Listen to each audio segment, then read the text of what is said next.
Les disciples, dans l'évangile de Saint Jean, alertés par Marie-Madeleine, sont partis en courant au tombeau vide et ils n'ont vu effectivement que le vide du tombeau.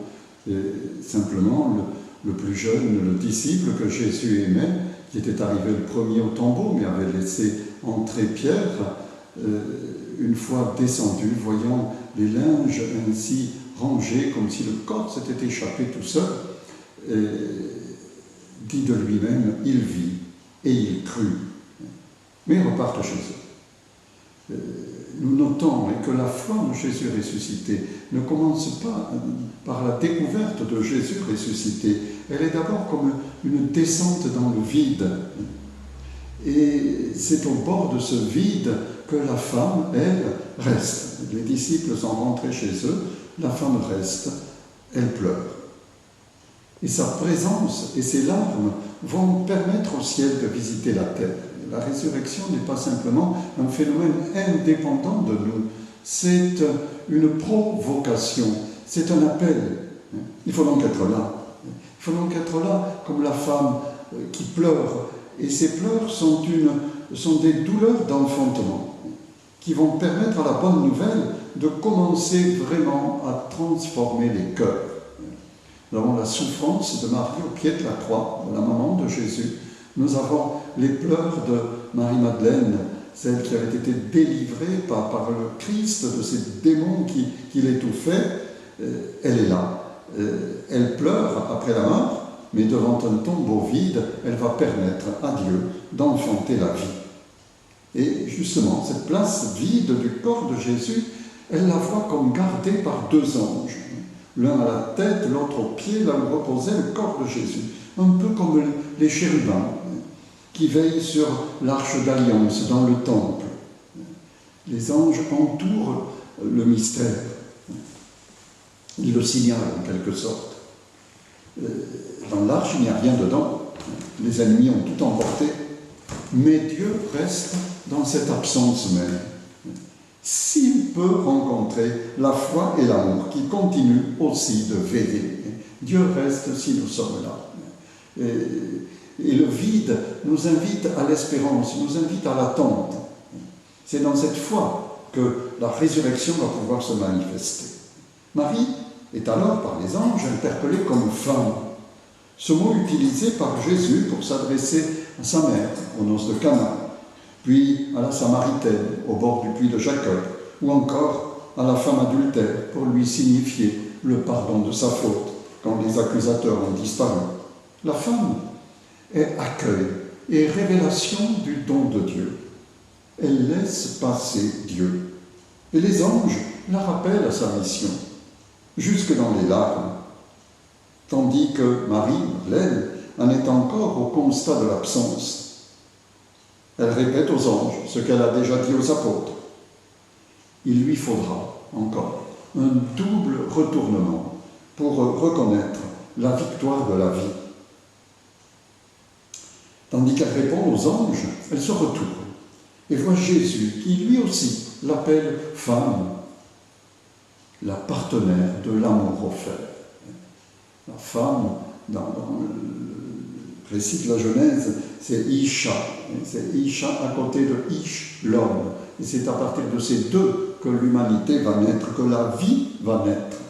La femme sera la mère des vivants. Et Jésus pose à Marie-Madeleine la question semblable à celle qu'il a posée au tout début de son ministère aux deux disciples qui le suivaient. Il visite son cœur.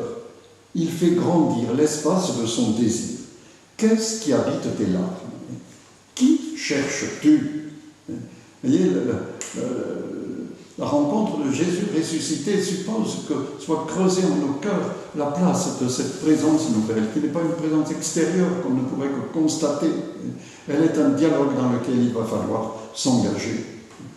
Mais Marie-Madeleine en est encore au corps qui a disparu, tandis que Jésus, cette fois, la révèle. Elle l'interroge, le prenant pour le jardinier, lui demande si c'est toi qui as emporté le corps, dis-moi où tu l'as mis, je voudrais aller le reprendre. Il est le jardinier, mais il est le jardinier de cet autre monde, de ce jardin perdu autrefois et qu'il va réouvrir maintenant. il la réveille, il la ressuscite quand il l'appelle par son nom, Marie. Voilà le deuxième retournement. Elle ne l'a pas reconnu quand elle l'a vu, elle ne l'a pas reconnu quand elle l'a entendu, elle le reconnaît quand elle s'entend appeler par ce nom, Marie.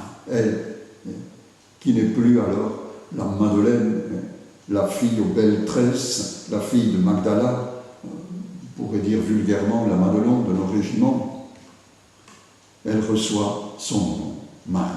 Le nom de la femme, la maman de Jésus, qui n'est jamais ainsi appelée dans l'évangile de Jean. Elle est seulement la mère de Jésus. Cette maman dont la vie est toute donnée au Messie qui est offert au monde. Marie-Madeleine reçoit le nom de celle qui a pour ainsi dire perdu le sien.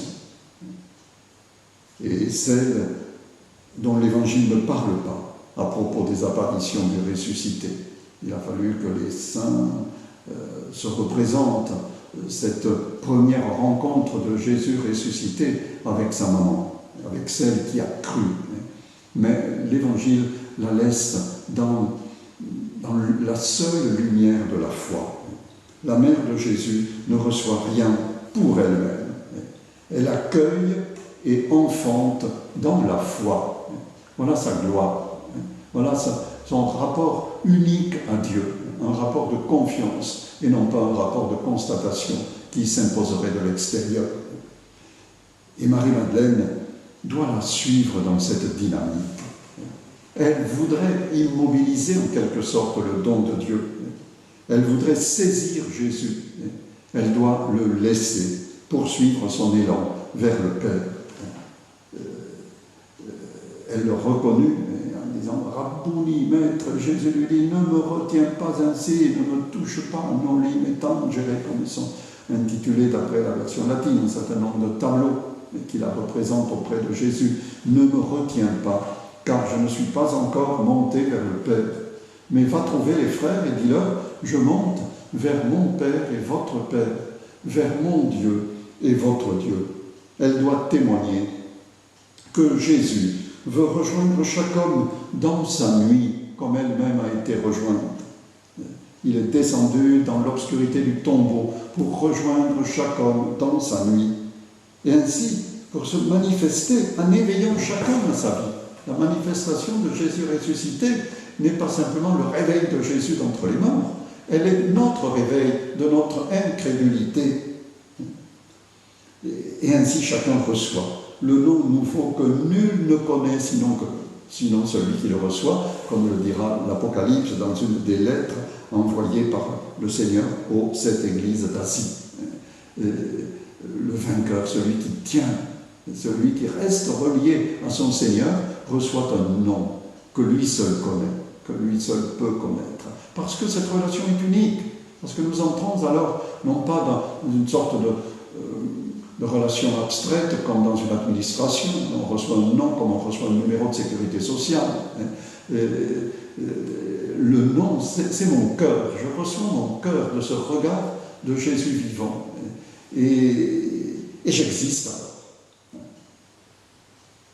Vous voyez,